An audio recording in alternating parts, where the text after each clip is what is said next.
Hello, Cancer. Let's go over what is going to be happening for you on the planetary scene coming up in February of 2024.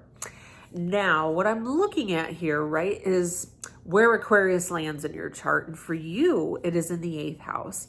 So this is a time when all those fast-moving planets, so that's the Sun, Mercury, the planet of the mind and communication, Venus, the planet of love and money, Mars, the engine that makes it go. It gives us the confidence and courage to light fires and get things moving in our lives. We have those moving through your 8th house. Now, Mars is the only one that hasn't been there for 2 years, so this is going to be a little bit different. But the 8th house deals with our debts, right? This is financial debts. This might be lending. Maybe this is a time frame when the sun starts to shine a light on you needing to get a loan on something, needing to get additional money. That could very well be, right?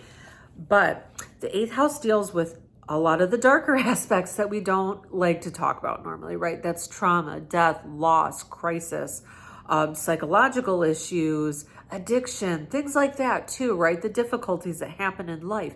And so now we have all this energy coming through where it's saying, where do we need to maybe release some of these old traumatic events from the past? It's especially going to be asking that of you on February 14th. Of course, that's on Valentine's Day, right? But it may come to the surface, right? Where these old traumas may be impeding in your life, right? Maybe it's financial trauma. Maybe it's sexual trauma. Maybe it's just abuse of some kind, or maybe it's just sadness from the losses you've encountered over the past several years. Mars, the planet that gives us that fire and that courage to say, I might be low, but darn it, I want to see change. And it gives us the courage to make that happen. And it's going to be aligning with Pluto that day. This is a once in a 2-year event. It hasn't happened there for you since 2022, about the same time frame. When this happens, we have the push, Mars, to make the change, Pluto. So those two align. We got the push to make the change to start healing some of these traumas, because we're going to be seeing where they make impacts on our life, right?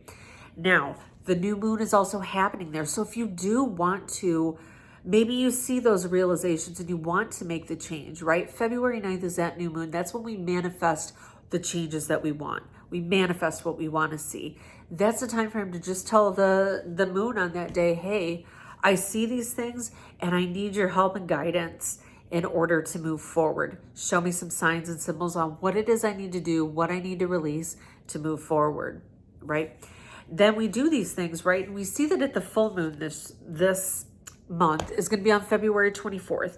That's when we release the things that no longer work. So maybe we realize in that time frame, because this full moon is happening in your 3rd house of the conscious mind, we see what needs to be released. And at the full moon, those are the times that we do release it, all right? Maybe an event happens in that time frame where somebody's like, hey, look, what happened with you and that dude before isn't going to happen with me because I'm a different person. You need to let that go. Take that as a sign, right? That relationship trauma needs to be released. Then you do that at the time of the full moon and it brings some new energy. Keep that in mind. You can do this anytime this month, right? Especially at that February 14th on Valentine's Day. That's when Mars and Pluto align in this area. Maybe that conversation of relationship happens then, and it needs to be brought to the surface. But maybe not. Another thing too, it doesn't always have to be negative, right? There's always a positive side. So I see this Valentine's Day for you being extremely fiery because Mars is that planet of passion and Pluto is the planet of intensity. So you put the two of those together in the 8th house that deals with sexual energy, and lo and behold, we got ourselves a firecracker of a Valentine's Day. So hey, enjoy all of it, right? Enjoy all of it. And know that the things that need to be released, you have the power to do them, right? Absolutely. So enjoy your February, my Cancer friends, and have a wonderful day.